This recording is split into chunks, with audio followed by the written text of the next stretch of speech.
भाभी आधी रात को स्वर बाड़े के सामने घुटनों के बल बैठी, फिर एक सुअर को चूमा जिससे खाने की आवाज आई। अगले दिन स्वर गायब हो गया। भाभी को बहुत उत्सुकता हुई। एक रात उन्होंने बाड़े से एक सुअर को दर्द से चीखते हुए सुना। दरवाजे की दरार से झांककर जो उन्होंने देखा उससे वह डर गईं। उनकी भाभी ने पूरा स्वर निगल लिया था।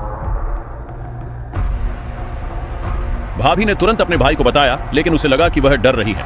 उसने कहा कि उसने एक रात पहले स्वर को मार डाला था और धमकी दी कि अगर उसने फिर से बकवास करने या अपनी भाभी के बारे में बुरा भला कहने की हिम्मत की तो वह उसे स्वर के साथ सोने के लिए भेज देगा। कुइहुआ को लगा कि वह कुछ देख रही है, लेकिन जैसे ही वह दरवाजे से बाहर निकली, एक अंधी बूढ़ी औरत ने उसे रोक दिया। अपनी भाभी से दूर रहो, उसने कहा। वह इंसान नहीं है।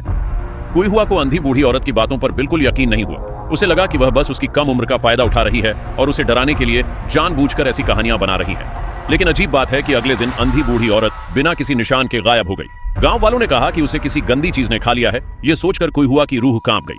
अपने शक को पक्का करने के लिए कुइहुआ ने उस रात चुपके से अपनी भाभी का पीछा किया।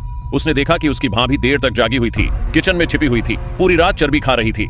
जैसे ही कुइहुआ देखने में मग्न थी, उसकी भाभी अचानक उस पर मुस्कुराई और बोली, डोडुओ, अभी भी जाग रही हो?